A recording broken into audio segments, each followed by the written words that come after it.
Hydrocarbon में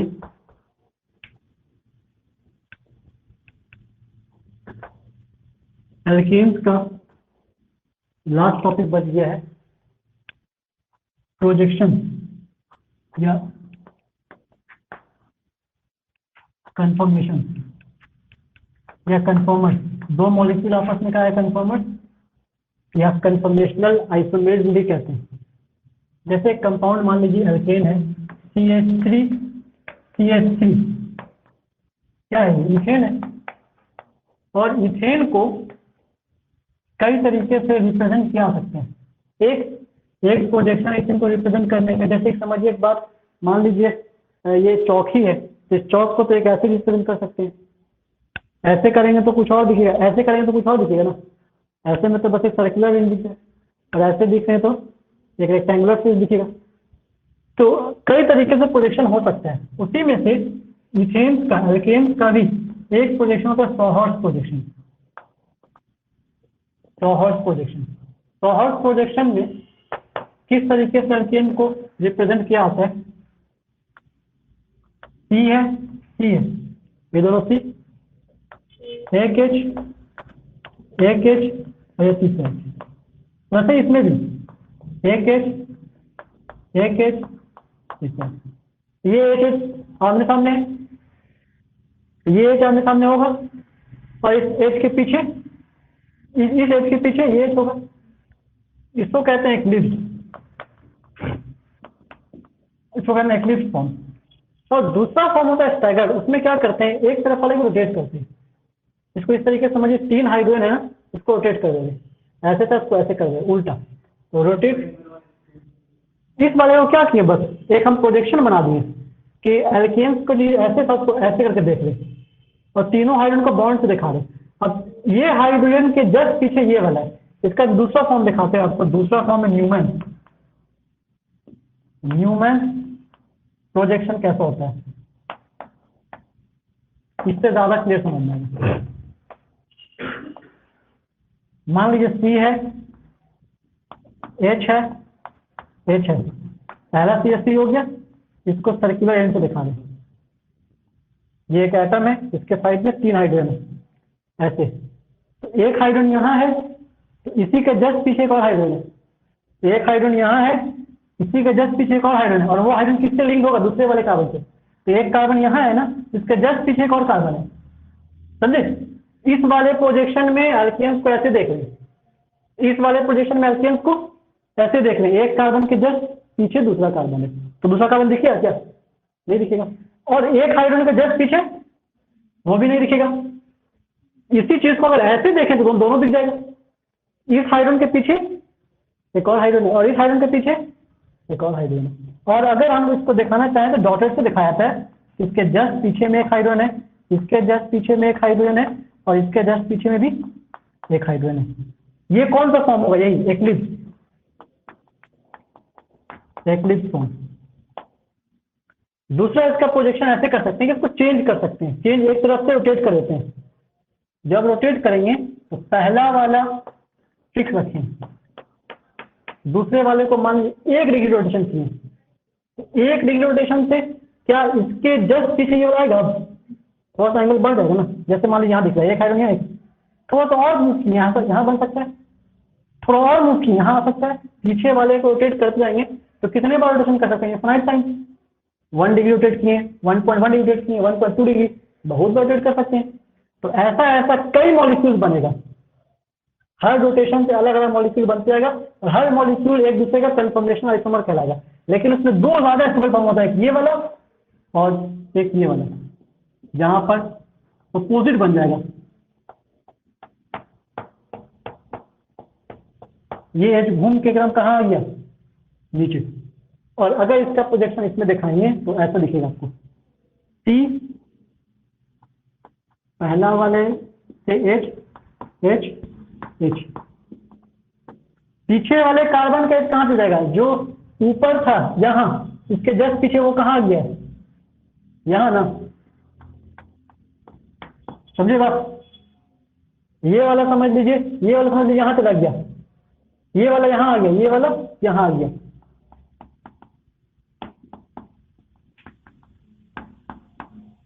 समझे, ये सिचुएशन बनेगा।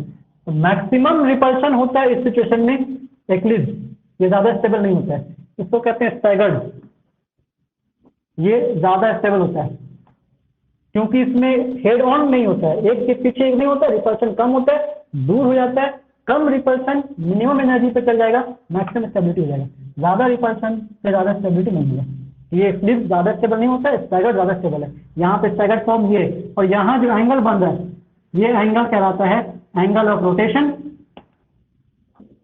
एंगल ऑफ रोटेशन कहलाता है। या जैसे हम लोग पढ़े थे H2O2 में प्लेन पर स्ट्रक्चर होता है, दोनों प्लेन के बीच का एंगल होता है डाइहेड्रल एंगल, इसको भी कहते हैं डाइहेड्रल एंगल, डाइहेड्रल एंगल, समझे। इस तरीके से ये एंगल बन सकते हैं। कितना एंगल होना चाहिए? सबसे कम रिपल्शन के लिए जो ये एंगल वो ये एंगल वो ये एंगल सब सेम एंगल, कितना एंगल होना चाहिए?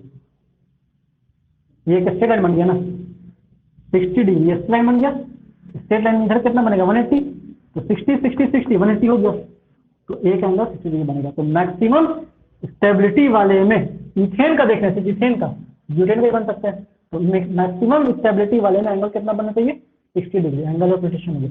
ये स्टैगर्ड फॉर्म है। अब दोनों में क्या डिफरेंस है? बात एक ही चीज का हो रहा है, रिप्रेजेंटेशन अलग तरीके से किया है, तो इसका पोजीशन कुछ और एंगल पे है, इसका पोजीशन कुछ और एंगल।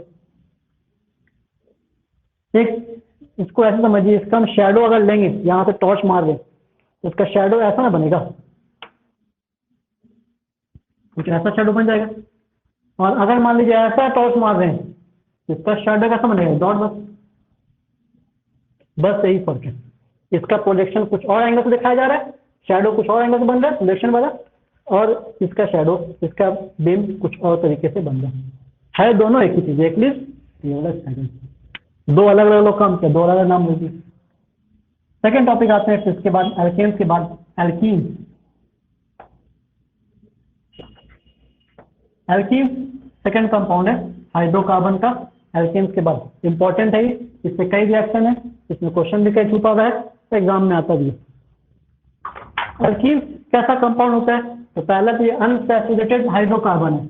अनसैचुरेटेड हाइड्रोकार्बन कहने का मतलब इनके पास मल्टीपल बॉन्ड होता है, पाई बॉन्ड होता है, तो जिनके पास भी पाई बॉन्ड है उसको कहते हैं उनके पास कुछ ना कुछ अनसैचुरेशन है, जिसको कहा था डिग्री ऑफ अनसैचुरेशन। कैलकुलेट करने के लिए तरीका होता है, हम लोग को उससे कोई मतलब नहीं होता है। अब जैसे एक कंपाउंड है ये CN, कौन सा कंपाउंड है ये? नाइट्राइल, मल्टीपल बॉन्ड है कि नहीं? इसके पास भी अनसैचुरेशन है। एक ये कंपाउंड है COH, इसके पास अनसैचुरेशन है? नहीं है, सब सिंगल बॉन्ड है। पाई बॉन्ड कहाँ है? डबल बॉन्ड नहीं है, मल्टीपल बॉन्ड होना चाहिए, पाई बॉन्ड होना चाहिए। ये इस कंपाउंड में कौन सा कंपाउंड है ये? कीटोन, इसमें पाई बॉन्ड है, इसके पास भी अनसैचुरेशन है। उसी तरीके से अगर ये कंपाउंड है RCOOH, इसके पास भी पाई बॉन्ड है, इसके पास भी अनसैचुरेशन है, और जिसके पास पाई बॉन्ड है उनके पास कुछ ना कुछ अनसैचुरेशन है, और जिनके पास भी पाई बॉन्ड है वो टूट सकते हैं, और अगर टूटता है तो वहां पर कुछ एडिशन होता है, तो पाई बॉन्ड वाला एडिशन रिएक्शन शो करता है। आगे प्रॉपर्टीज में सीखेंगे एल्कीन्स का। तो एल्कीन तो एक ऐसा कंपाउंड है जिनके पास अनसैचुरेशन होता है, क्योंकि इनके पास कार्बन कार्बन के बीच में मल्टीपल बॉन्ड्स होता है, और अगर मल्टीपल बॉन्ड्स है तो फिर ये अनसैचुरेटेड हाइड्रोकार्बन कहलाएगा।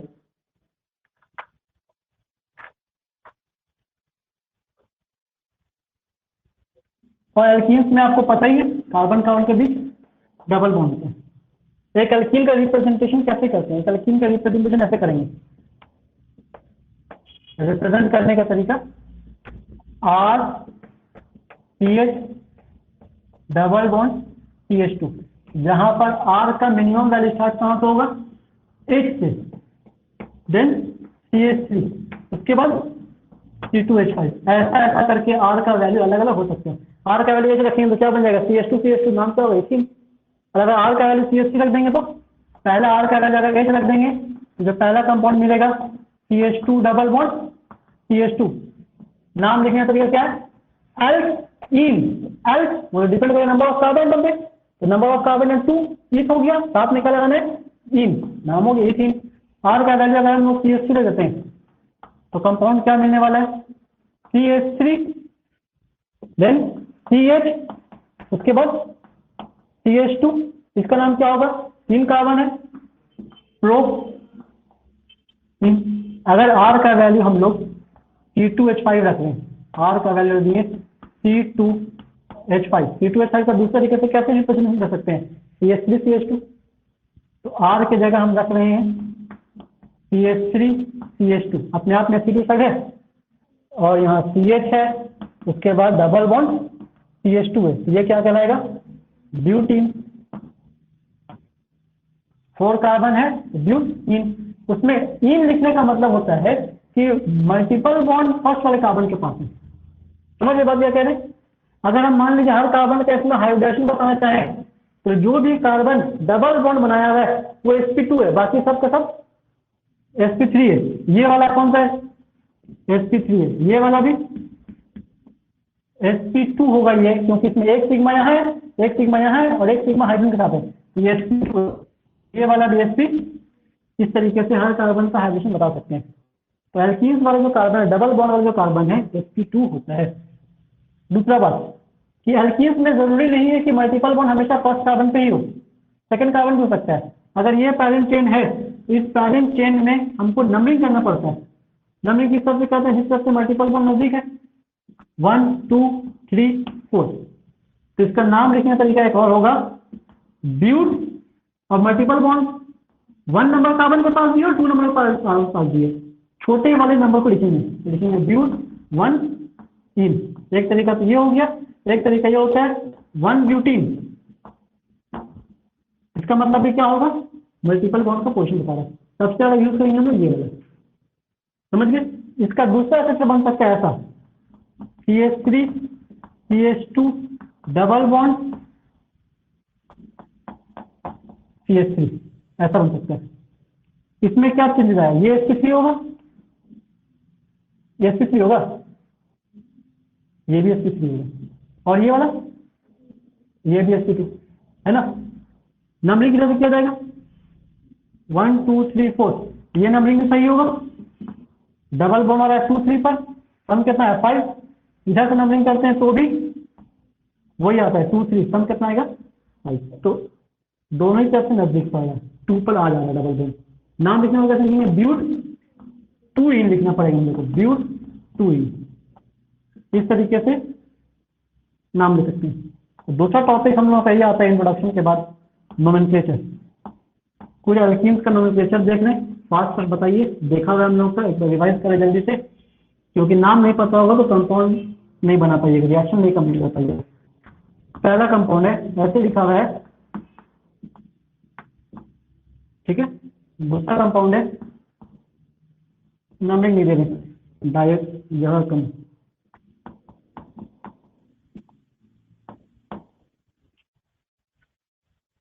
थर्ड कंपाउंड है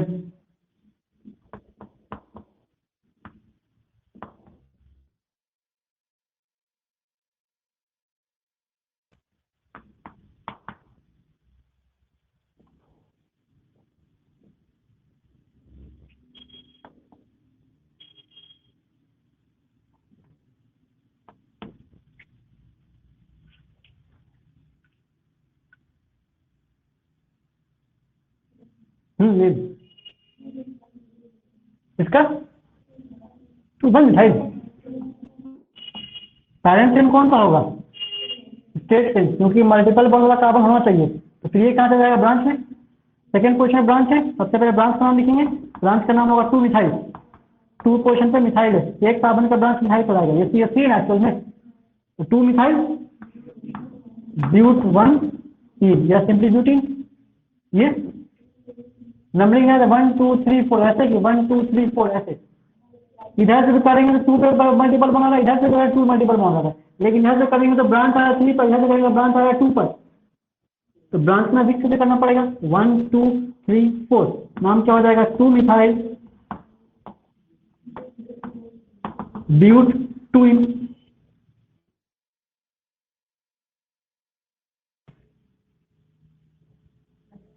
5 कार्बन का एल्कीन ये भी आइसोमर है, 4 कार्बन का एल्कीन ये भी, 4 कार्बन का एल्कीन ये भी आइसोमर है। डिफरेंस क्या है इसका? ये पोजिशनल आइसोमर है। पोजिशन करने का मतलब मल्टीपल बॉन्ड का पोजिशन देखिए चेंज कर दिया, एक से 1 इन था, इस बार क्या हो गया, इसमें ये पोजिशनल आइसोमर। इसमें भी देखिए 2 methyl but 1 yne, 2 methyl but 2 yne, positional isomer. इसमें इथाइल आ जाएगा, हाँ पेरेंट चेन इसको रखना पड़ेगा क्योंकि मल्टीपल बॉन्ड इसमें है 1 2 3 4 5। पेरेंट चेन में नंबरिंग उस तरफ से जिस तरफ से मल्टीपल बॉन्ड नजदीक है। ये हो गया हम लोगों का इथाइल बॉन्ड। इथाइल का नाम क्या हो जाएगा? इथाइल। कितने पोजीशन पे? 2 पर, तो 2 इथाइल हेक्स बनी पेंट, ठीक है। इसमें 4 क्लोरो, किसके तरफ नंबरिंग करेंगे? मल्टीपल बॉन्ड से कि सीएल से? राइट साइड से। तो ये 1 2 3 4 एंड 5, ये निकल गया क्लोरो हेलो ग्रुप। हेलो में ये क्लोरो है किस पोजीशन पे? 4 पर, तो 4 क्लोरो पेन 2, ठीक है। 3 लिख सकते हैं क्या? नहीं, छोटा वाला लिखेंगे। Next topic isomerism.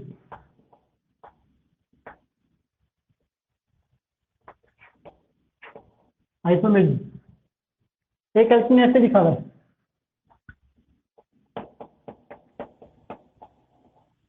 ठीक है। एक एल्कीन ऐसे लिखा हुआ, क्या डिफरेंस है दोनों में? 5 कार्बन का एल्कीन ये भी है, 5 कार्बन का एल्कीन,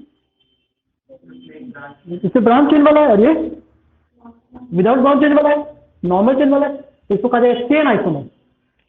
समझ गए? एक टाइप हो गया चेन आइसोमर है आपस में, ये दोनों आपस में कहा जाएगा चेन आइसोमर। और इसमें अगर मान लीजिए वैसे कर दें, 5 कार्बन है, डबल बॉन्ड यहाँ पर, तो ये दोनों क्या कहलाएगा? समझ के बात क्या कह रहे हैं? तो ये दोनों जो सेट बन रहा है पोजिशनल आइसोमर का, और ये दोनों जो सेट बन रहा है चेन आइसोमर का। ये 2 आइसोमर और होता है, वो अभी मतलब 3 आइसोमर और है, वो इसमें नहीं जरूरत पड़ेगा। और उसके बाद एक बताते हैं ज्योमेट्रिकल आइसोमेरिज्म। ये था स्ट्रक्चरल आइसोमेरिज्म, जो इसमें पहला टाइप है आइसोमेरिज्म में, वो स्ट्रक्चरल आइसोमेरिज्म। ज्योमेट्रिकल आइसोमेरिज्म से क्वेश्चन है, स्ट्रक्चरल आइसोमेरिज्म सब पढ़ा हुआ चीज रिवाइज कर रहे बस एक बार, पहला चैप्टर में सब पढ़ चुके हैं। दूसरा है ज्योमेट्रिकल आइसोमेरिज्म। ज्योमेट्रिकल आइसोमेरिज्म में एक फॉर्म होता है एक्सिस और एक ट्रांस, याद आया? किस और ट्रांस कैसे पहचानेंगे, या कौन कौन सा एल्कीन ज्योमेट्रिकल आइसोमेरिज्म शो करेगा, पहले समझिए उस चीज को। सी डबल बॉन्ड सी, इसके साथ जुड़ा हुआ है एक्स वाई, इसके साथ जुड़ा हुआ है एक्स वाई। एक्स वाई कहने का मतलब दोनों तरफ सेम है, ये भी दोनों तरफ सेम, तो ऐसा एल्कीन ज्योमेट्रिकल आइसोमेरिज्म शो करेगा। कैसे करता है? उसमें 2 फॉर्म होते हैं, एक्सिस और एक ट्रांस। किसको कहेंगे एक्सिस, किसको कहेंगे ट्रांस? एक एग्जांपल इसलिए समझाते हैं।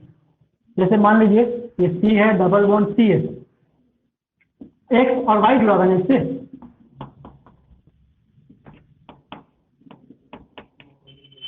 अगर ये डायगोनल होता है एक्स एक्स, तो कहते हैं एक्स एक्स के रेस्पेक्ट में ये ट्रांस है। अभी ये ट्रांस है लेकिन किसके रेस्पेक्ट में? एक्स और वाई के रेस्पेक्ट में ट्रांस है। लेकिन जब सेम ग्रुप रहता है ना, तो सेम ग्रुप को ही देखते हैं और सेम ग्रुप के टर्म में ही नाम बताते हैं। तो सेम ग्रुप के टर्म में अगर बोले तो सिस पर है, इसको कहेंगे सिस एल्कीन। और अगर मान लीजिए इसको ऐसा कर दें हम कि एक्स यहाँ, एक्स यहाँ, वाई यहाँ, वाई यहाँ, तो एक्स एक्स के रेस्पेक्ट में क्या कहलाएगा? ट्रांस कहलाएगा। दूसरा फॉर्म, अगर ऐसा एल्कीन होता है तो भी शो करता है, सी डबल बॉन्ड सी, यहाँ एक्स वाई है और यहाँ एक्स जेड है, ये फॉर्म ऑफ एल्कीन भी शो करेगा सिस और ट्रांस आइसोमेरिज्म। कैसे शो करेगा बता सकते हो? एक्स एक्स आपस में सिस हो सकता है, यहाँ जेड हो सकता है ना? और ऐसा कर सकते हैं एक्स एक्स को यहाँ ले लेते हैं और जेड को यहाँ ले लेते हैं। नहीं समझे बात क्या है?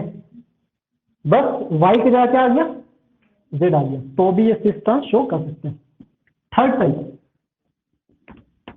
अगर ऐसा वाला एल्कीन होगा कोई जहां पे एक्स और वाई फॉर्म में है और जेड और डब्ल्यू है, मतलब क्या डिफरेंस, तो भी ये सिस और ट्रांस बन सकता है। अगर इनके अलावा कोई टाइप का एल्कीन है तब वहां पर वो शो नहीं करने वाला है, आइसोमेरिज्म शो नहीं करेगा। जैसे मान लीजिए यहाँ एक्स वाई है, एक्स एक्स है, एक्स वाई है, एक्स एक्स है, शो नहीं करेगा।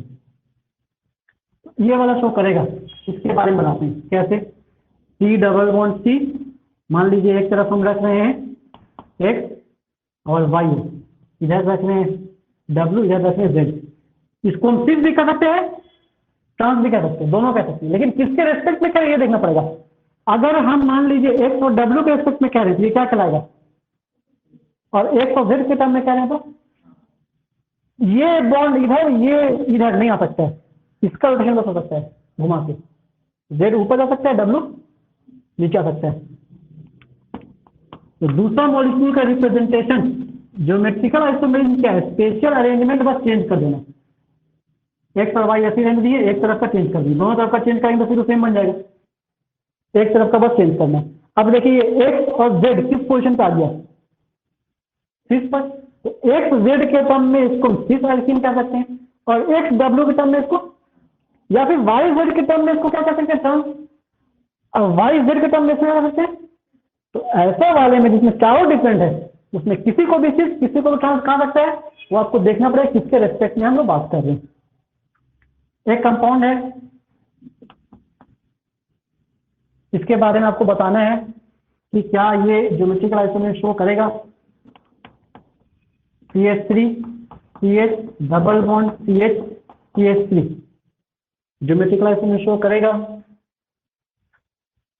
करेगा। C और C के बीच डबल बॉन्ड है और C के साथ क्या जुड़ा हुआ है, एक CH3 जुड़ा हुआ है और एक CH3 और एक CH3 और एक H, इस फॉर्म में आ गया ना, तो इसे शो करेगा। कैसे शो करेगा देखिए, इसको बना के दिखाते हैं। C double bond C, S ले लिए, S ले लिए, CH3 ले लिए, CH3 ले लिए, नहीं हुआ। अब इसको सिस कहेंगे ट्रांस कहेंगे, जब सेम ग्रुप मिल जाए तो सेम ग्रुप के टर्म में नाम दीजिए। एक एच के रेस्पेक्ट में क्या सिस है, ये सिस कहलाएगा, ठीक है। और इसी का रोटेशन कर देंगे अगर ऐसे, एक तरफ CH3 ले गए और एक तरफ H, एक तरफ पेन चेंज करना है, दोनों तरफ का चेंज नहीं करना है। अब ये H कैसे होगा, डायगोनल पोजीशन पे, तो डायगोनल वाला क्या कहलाएगा, ट्रांस, ये ट्रांस हो गया। इस तरीके से हम लोग सिस और ट्रांस बता सकते हैं। एक और बात, सिस और ट्रांस में दोनों पोलर नहीं होता है, एक पोलर होता है और एक नॉन पोलर होता है। देखिए CH3 में C का क्या हाइब्रिडेशन है, sp3, और इसका क्या हाइब्रिडेशन है sp2। sp2 वाला कार्बन ज्यादा इलेक्ट्रोनेगेटिव है, तो ये इलेक्ट्रॉन पुलिंग टेंडेंसी इनके पास है, तो ये कार्बन का इलेक्ट्रॉन अपनी तरफ खींचेगा, तो डाइपोल मोमेंट का डायरेक्शन इसके तरफ, समझे। HCl है, अगर HCl, तो HCl में कौन ज्यादा इलेक्ट्रोनेगेटिव, Cl, तो डाइपोल मोमेंट का डायरेक्शन किसके तरफ, क्लोरीन की तरफ, मतलब इस पे नेगेटिव है, इस पे। उसी तरीके से एक और डायग्राम इधर से भी जाएगा, H और कार्बन के बीच का जो इलेक्ट्रोनेगेटिविटी ना चला बस, उनको तो देखने के तो होते नहीं है। नेट डाइपोल मोमेंट ऊपर की तरफ जा रहा है ना, कैंसल आउट नहीं हो रहा है। इसको इस तरीके से हम बार बार समझाते हैं। फोर्स समझिए, एक फोर्स इधर है, एक फोर्स इधर है, एक ही बॉडी पे दो फोर्स लग रहा है, बॉडी मूव करेगा क्या, नेट फोर्स कितना जाएगा, दोनों तरफ सेम होना चाहिए। लेकिन तो इसमें देखिए CH3 और C का, CH3 और C का दोनों तरफ का फोर्स समझिए सेम है, ये डाइपोल मोमेंट एक्चुअल में दोनों का डाइपोल मोमेंट सेम है, लेकिन कैंसल आउट, अगर कैंसल आउट नहीं कर रहा है तो नेट डाइपोल मोमेंट जो आएगा इसका नॉन जीरो होगा। इसमें देखते हैं, इसमें CH3C डाइपोल मोमेंट का डायरेक्शन इस तरफ, इसमें डाइपोल मोमेंट डायरेक्शन इस तरफ, कैंसल आउट हो जाएगा। नेट डाइपोल मोमेंट कितना आ जाएगा, अगर नेट डाइपोल मोमेंट जीरो आ रहा है वैसा मॉलिक्यूल कहलाएगा नॉन पोलर, और नेट डायपोल मोमेंट अगर 0 नहीं आ रहा है वैसा मैग्नेटिक आएगा पोलर, जो ये पोलर है और ये, और जो पोलर है उनका बॉइलिंग पॉइंट ज्यादा होगा, जो नॉन पोलर उनका बॉइलिंग पॉइंट कम होगा। बात समझे क्या कहना चाह रहे हैं? तो इससे क्वेश्चन होता है, इसलिए इसको बताएं। दूसरा इसमें एक पॉइंट याद रखिए कि इसका कहते हैं हम सिर्फ ब्यूट टू इन, क्या नाम होगा? सब ब्यूट टू इन है कि नहीं है? यही चीज को ना बस ऐसे अरेंज कर दिए तो ब्यूट टू इन है। लेकिन अगर ये अरेंजमेंट तो कहेंगे सिर्फ ब्यूट टू इन, और अगर ये अरेंजमेंट क्या करेगा? ट्रांस ब्यूट टू इन। दोनों ब्यूट टू इन है, इसी चीज को ऐसे रिप्रेजेंट किए। तो ये ज्योमेट्रिकल आइसोमेरिज्म का एक पार्ट था। एक हमको ज्योमेट्रिकल आइसोमेरिज्म अगर आप लोग बना पाइएगा तो बना के बताइए। कंपाउंड हम लिख रहे हैं जब तक हम फोटो लेते हैं। एक कंपाउंड ये है, इसका बताइए ज्योमेट्रिकल आइसोमेरिज्म कैसा बनेगा? CH3 CH डबल बॉन्ड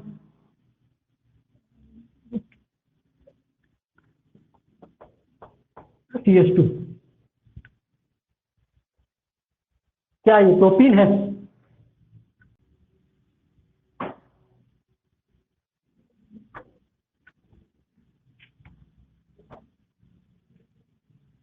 आप सोचिए दोनों तरफ H H है, हम क्या बोले थे? अगर ऐसा फॉर्म होगा तब वहां पर बनने का चांस नहीं रहेगा। क्यों बनने का चांस नहीं रहेगा? आप खुद देख लीजिए, रोटेशन करेंगे अभी ना दोनों मॉलिक्यूल सेम हो जाएगा। कंपाउंड कौन सा है? क्वेश्चन है CH3 CH double bond CH2। इसका एक बन सकता है क्या ऐसा? C, ये C double bond C H H, सही है। इधर CH3 ले लेते हैं, मान लीजिए इधर ले लिए H। रोटेशन करना है, किस तरफ करना चाहिए? दोनों में से किसी तरफ से कर दीजिए। H H के रेस्पेक्ट में सीध है, H H के रेस्पेक्ट में ये दोनों हो गया। इसको चेंज करिए, इसको यहाँ इसको यहाँ, तो भी तो कोई फर्क नहीं पड़ेगा। इसको चेंज करिए, इसको यहाँ इसको यहाँ, इसको यहाँ करेंगे CH3 हो जाएगा, H यहाँ हो जाएगा। H H के रेस्पेक्ट में सिर्फ H H के रेस्पेक्ट में नहीं बन पाएगा। तो ये कौन सा फॉर्म हो गया? CXY तो है, डबल बॉन्ड XX है, समझ गए? इस फॉर्म में नहीं हो पाएगा, जो हम वर्बली बता देंगे कि ऐसा अल्कीन शो नहीं करेगा। दूसरा एक है orbital diagram, orbital diagram of ethene. ये एग्जाम में क्वेश्चन होता है, orbital diagram of ethene. Ethene कैसा कंपाउंड होगा? CH2 डबल बॉन्ड, इसका हाइड्रेशन क्या आएगा? sp2, इसका भी sp2 में कितना कितना ऑर्बिटल होगा? एक एक और दो, तो एक ऑर्बिटल देखिए ऐसे रहेगा, ठीक है। एक ऑर्बिटल आप ले लीजिए इस तरीके से, और एक ऑर्बिटल ले लिए हम इस तरीके से। ये कार्बन का 3 ऑर्बिटल है, और इन तीनों ऑर्बिटल में हाइब्रिडाइज है। लेकिन जब sp2 लेते देखिए एक p बच गया ना, p में कितना ऑर्बिटल होता है? 3, एक s, ये 3 कंबाइन करके sp2 बनाया, एक s 2 p, एक p तो बचा है, वो p कैसा रहेगा? प्योर फॉर्म में ना। प्योर फॉर्म का p कैसा होता है? हाइब्रिडाइज ऑर्बिटल तो ऐसा होगा, और प्योर ऑर्बिटल ऐसा ना होगा, ये ऐसे बाहर राधा पीछे, समझ गए? और ये कितने कार्बन का बताएं? बस एक कार्बन का, एक कार्बन का sp2 बना दिए। दूसरा एक और कार्बन होगा, उस कार्बन का भी sp2 होगा, और उसका sp2 आपस में आकर के ओवरलैप कर जाएगा। ये ओवरलैप किया। दूसरा इसका एक और ऑर्बिटल है, तीसरा इसका एक और ऑर्बिटल है, 3 sp2 बन गया।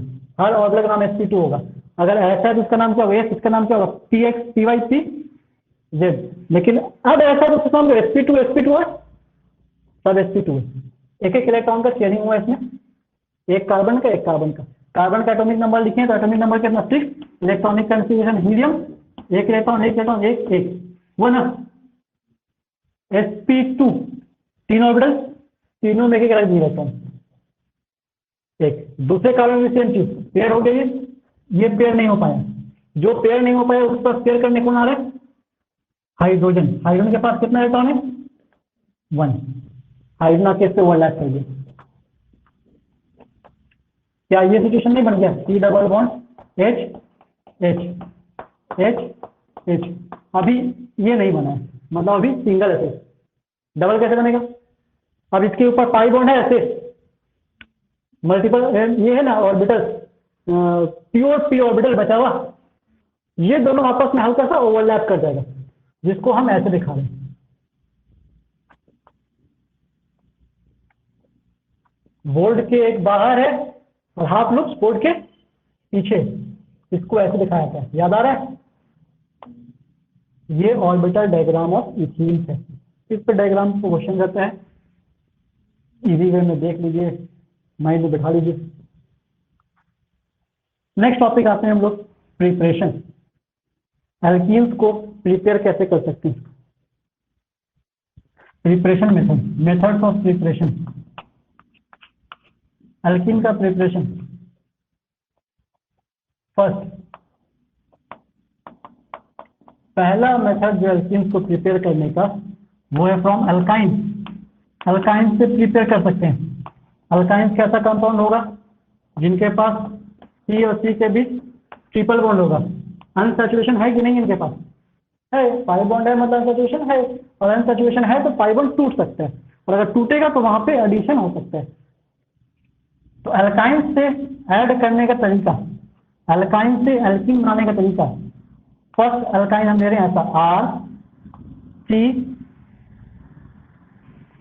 ट्रिपल बॉन्ड C R, ये R डैश कर सकते हैं।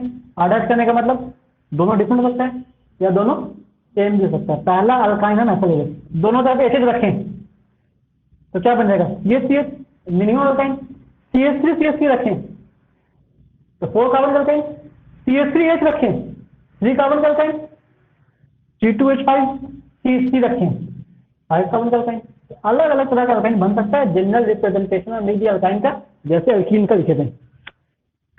और इसमें आपको हाइड्रोजन का एडिशन करना है H2 का, किसके प्रेजेंस में, पैलेडाइल चारकोल के प्रेजेंस में, चारकोल इस कार्बन ऐसा, इसको कहा जाता है लिंडर्स कैटलिस्ट।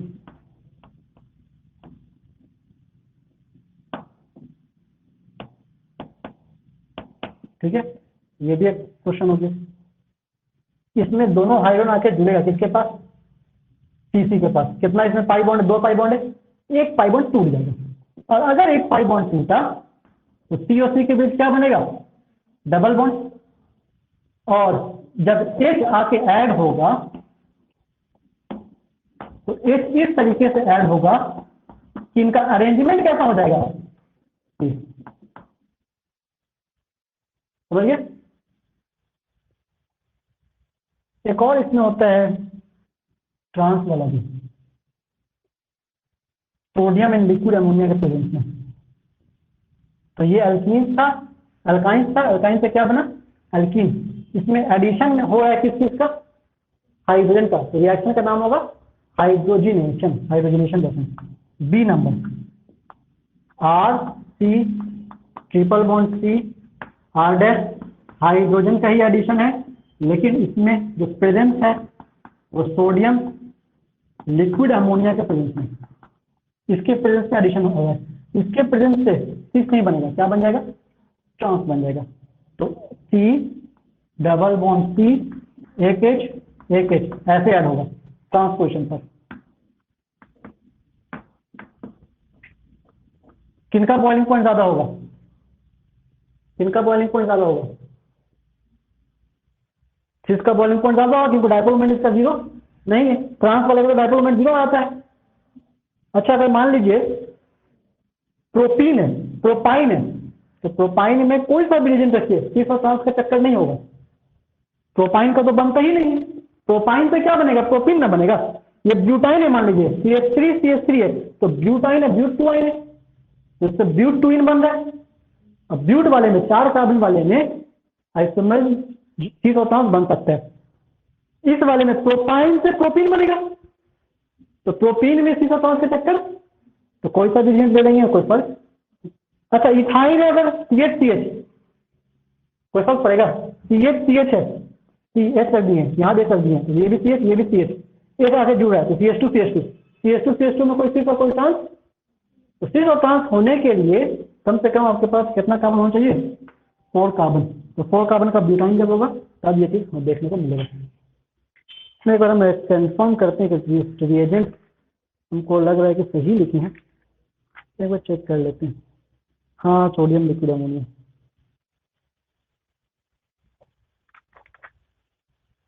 दो तीन प्रिपरेशन और है, इसमें देख लेते हैं, वो भी आज के लिए नहीं रख देंगे, प्रिपरेशन फिनिश कर लेते हैं।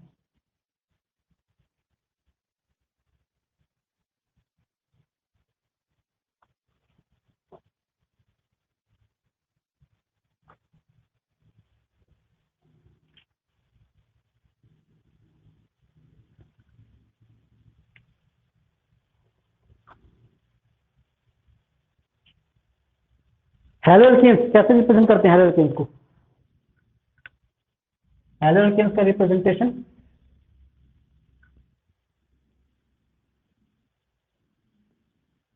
एक तो होगा उसमें, और एक कार्बन चेन में अगर हाइड्रोजन ग्रुप लग गया तो क्या कह देंगे, हैलोएल्केन। हैलोएल्केन से भी अल्कीन बन सकता है। हैलोएल्केन्स को कॉमनली कहा जाता है अल्काइल हाइड्राइड। इस रिएक्शन का मेथड का नाम क्या होगा, हाइड्रोजिनेशन। हाइड्रोजिनेशन रिएक्शन में जहां पे एडिशन ऑफ हाइड्रोजन हो रहा है। डिहाइड्रोजिनेशन होता तो क्या नाम होता है, रिमूवल ऑफ हाइड्रोजन होता। From alkyne alkyne, second method is from alkyl halide.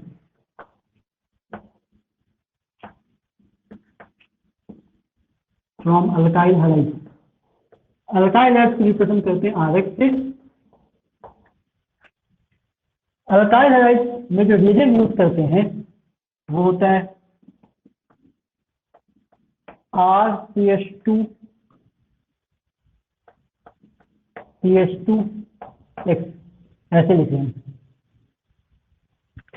एक अल्काइल अल्कीन अल्काइल है, अल्काइल हैलाइड है, जो इसमें रिएजेंट यूज करते हैं उसको कहते हैं अल्कोहलिक KOH। ठीक है, इससे आपको क्या करना है, X को हटाना है, X को रिमूव करना है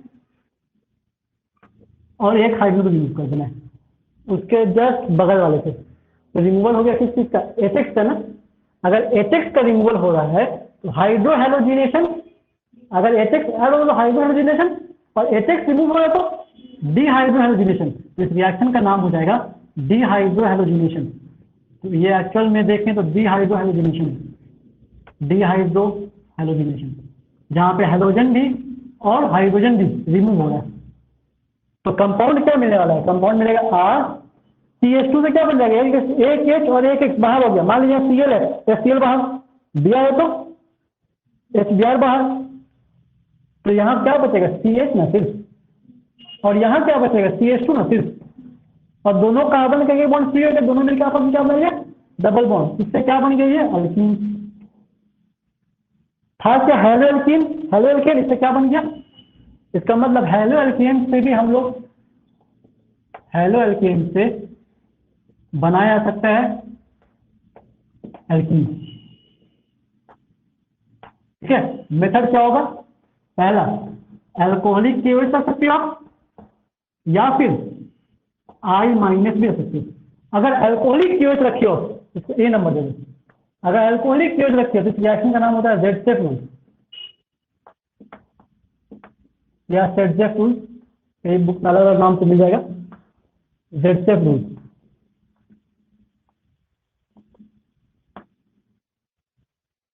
और दूसरा अगर मान लीजिए I- रखते हैं हम लोग, उस रिएक्शन का नाम होगा हॉफमैन्स रूल। ZCF रूल का एक कंडीशन बताते हैं, ऐसे नहीं समझना है रूल क्या है।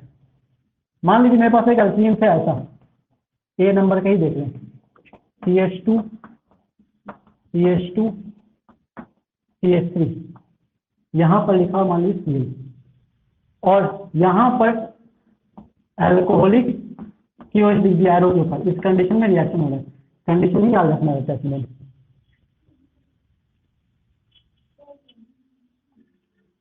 किसमें? हाँ इससे जवाब दीजिए। अब हो गया। अब इससे क्या करना है आपको समझना कैसे है। देखिए Cl तो हटेगा, अभी क्या बताएं, Cl तो हटेगा, X तो हटेगा, अपने बगल वाले कार्बन का इसलिए हटेगा, बगल में दो कार्बन। रीजेंट क्या लिखा था? Alcoholic KOH।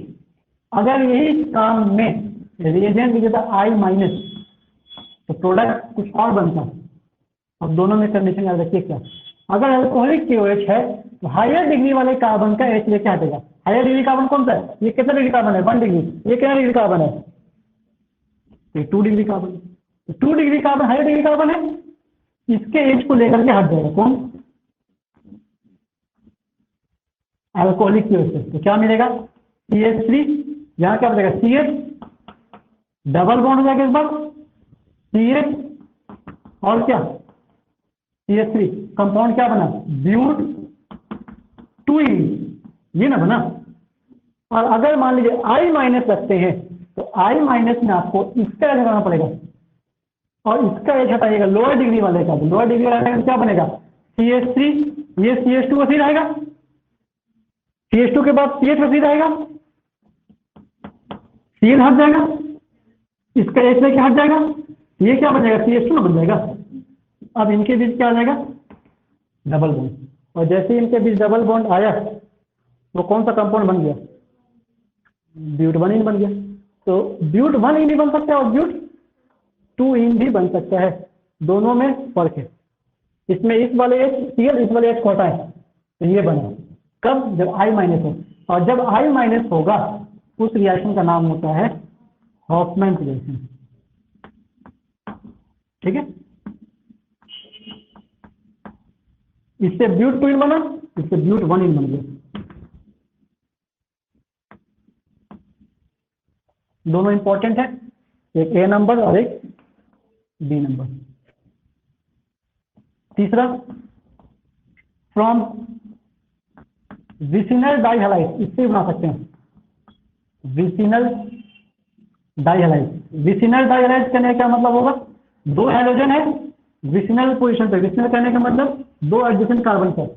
विसिनल किसको कहते हैं? कार्बन और कार्बन, एक Cl यहाँ, एक Cl यहाँ, दो हाइड्रोजन है, अगर बड़ा कार्बन पे ये दोनों क्या कराएगा? विसिनल। अगर यहाँ नहीं है, यहाँ है, एक यहाँ, ये भी दो हाइड्रोजन है, डाइहैलाइड कराएगा, लेकिन तो करेगा जेमिनल।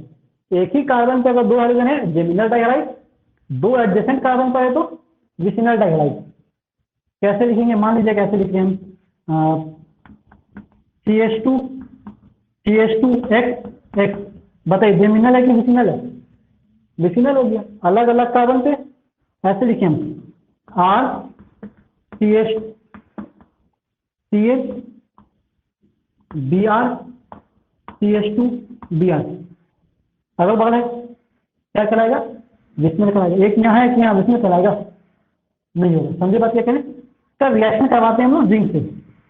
ये जिंक क्या करता है? दोनों हाइड्रोजन को लेके चल जाता है। मान लीजिए Br Br2, दोनों कार्बन के बॉन्ड फ्री हो गया, दोनों मिलकर आपस में क्या बना लेगा? साथ में Zn बाहर चला गया। इसमें रिएक्शन करवा रहे हैं जिंक से, कौन बाहर चला जाएगा? Br2 बाहर, R CH और CH2 मिलकर आपस में क्या बना लेगा? डबल बॉन्ड, और साथ में चला जाएगा Br2 बाहर, एल्कीन बन गया।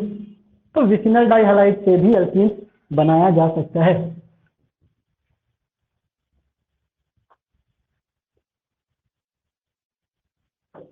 रिएजेंट किससे रिएक्शन करवा रहे हैं और किस कंडीशन पे रिएक्शन हो रहा है, यही इंपॉर्टेंट होता है। अगर यही याद रहा तब रिएक्शन याद रहेगा। अब इसमें जो रिएक्शन यूज कर रहे हैं, कई सारे रिएक्शन हम लोग आगे क्लास 12 के चैप्टर में करते हैं। जैसे ये जो रिएक्शन है ये क्लास 12 वाला रिएक्शन है, ये रिएक्शन है क्लास 12 वाला रिएक्शन है। क्लास 12 में कंपाउंड पढ़ना है हेलो एल्कीन, हेलो एल्केन्स किस किस तरह का रिएक्शन शो करता है, हेलो एल्केन्स का क्या केमिकल प्रॉपर्टी है, तो हेलो एल्केन्स का ये केमिकल प्रॉपर्टी है कि अल्कोहलिक की वजह से करेगा तो ये बनाएगा, आई से ये बना देगा, आई नहीं आई माइनस है वो। हेलो एल्केन्स जिंक से रिएक्शन करेगा, जिसिनल वाला ये बना देगा। नेक्स्ट है 4th नंबर, डिहाइड्रेशन।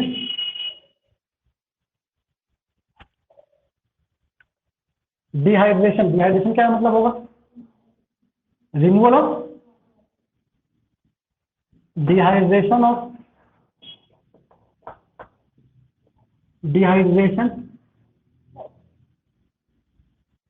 रिएक्शन का नाम हो गया, और किससे, from alcohol.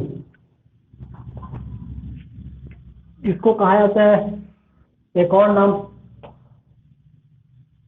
Acid catalysed dehydration. Acid के प्रेजेंस में होगा रिएक्शन, कैसे होता है दिखाते हैं। क्लास 10 का रिएक्शन है ये। CH2 याद रखने के लिए ऐसे लिख देते हैं हम OH, ये CH3 नहीं हो गया, ये CH2OH हो गया। कंडीशन है कंसंट्रेटेड सल्फ्यूरिक एसिड, ये हो गया एसिड, एसिड के प्रेजेंस में रिएक्शन हो रहा है, एसिड कैटलिस्ट का काम कर रहे हैं यहाँ पर, एसिड कैटलाइज्ड डिहाइड्रेशन हो रहा है यहाँ पर। और जो टेम्परेचर है वो होता है 443 केल्विन। टेम्परेचर बहुत इंपॉर्टेंट है, टेम्परेचर चेंज कर दीजिएगा रिएक्शन में वैल्यू चेंज करके आएगा। अलग अलग टेम्परेचर पर अलग अलग तरह का रिएक्शन होता है। 3 टेम्परेचर है, 383 है, 413 है, तो अलग अलग टेम्परेचर पर अलग अलग प्रोडक्ट मिलेगा। या इसको अगर हम डिग्री सेल्सियस में लिखें 170 डिग्री सेल्सियस में ऐसे रहता है। क्या होगा, डिहाइड्रेशन, डिहाइड्रेशन से क्या बाहर हो जाता है, वाटर, वाटर यहाँ से बाहर, ये दोनों वाटर यहाँ से बाहर, प्रोडक्ट क्या मिलेगा, CH2 डबल बॉन्ड एल्कीन मिल गया।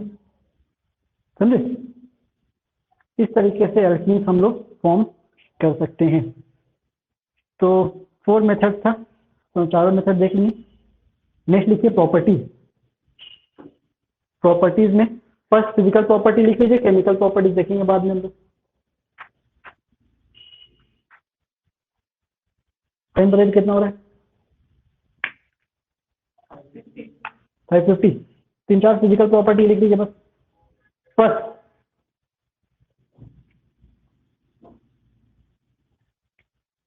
C2 to C4, C2 to C4 और गैसेस, मतलब 2 कार्बन का एल्कीन और 4 कार्बन तक का एल्कीन, ये क्या मिलेगा, गैसेस। ब्यूटीन क्या होगा, गैस होगा। Next C5 to C18, C5 to C18 और लिक्विड, C5 to C18 और लिक्विड। 5 कार्बन से लेकर के 18 कार्बन तक का एल्कीन लिक्विड होगा। And above C18 are solid.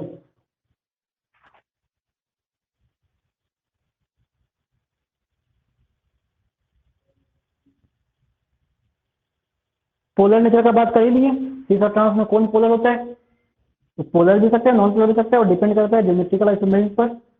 Next point लिख लीजिए, ethene, ethene is a colourless, ethene is a colourless gas.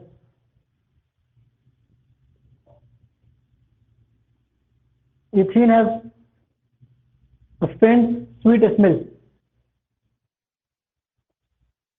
ethene have a faint sweet smell.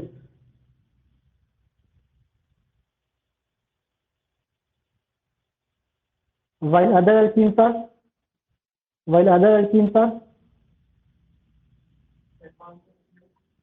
मीठा मीठा खुशबू रहेगा, बहुत ज्यादा हार्ड नहीं। फेंट, FAINT,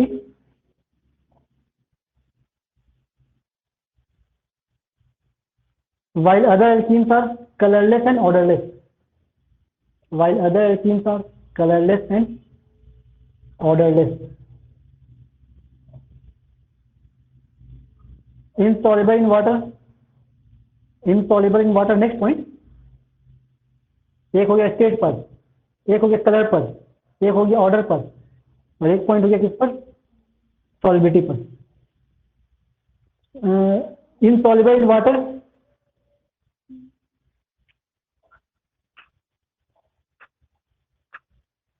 कॉमा देख लीजिए, sometimes soluble in, some molecules are soluble in water, कुछ मॉलिक्यूल सॉल्युबल होगा जो पोलर नेचर का होगा, बहुत ज्यादा नहीं बहुत कम। आर सॉल्युबल इन वाटर, कौन वाला सॉल्युबल होगा? जो पोलर नेचर का होगा, बहुत कम लेकिन सॉलिबिलिटी उनका होगा।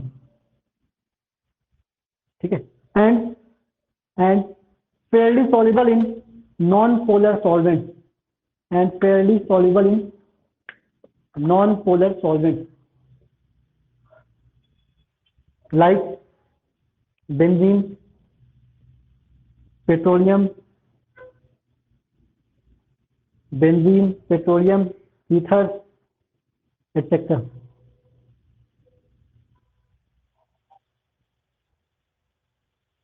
ठीक है। नेक्स्ट देखिए, कम कार्बन वाला क्या है? गैस। ज्यादा कार्बन वाला, उससे ज्यादा वाला, मतलब जैसे से कार्बन बढ़ रहा है उसका बॉइलिंग पॉइंट बढ़ना चाहिए घटना चाहिए? कोई गैसेस फॉर्म में है क्योंकि उसका बॉइलिंग पॉइंट बहुत कम है इसलिए गैस है। तो लिख लीजिए, boiling point increases with increase in number of carbon atom. Boiling point increases with increase in number of carbon atom. Chemical properties heading बना के छोड़ दिए, नेक्स्ट क्लास में केमिकल प्रॉपर्टीज देखेंगे। एल्केन्स क्या होगा? एल्केन्स हमेशा नॉन पोलर, हमेशा इनसॉल्युबल इन वाटर। एल्केन्स का बॉइलिंग पॉइंट बहुत कम होगा। एल्केन्स का थोड़ा ज्यादा हो सकता है कौन वाले का? जो पोलर नेचर का। एंड कर रहे हैं।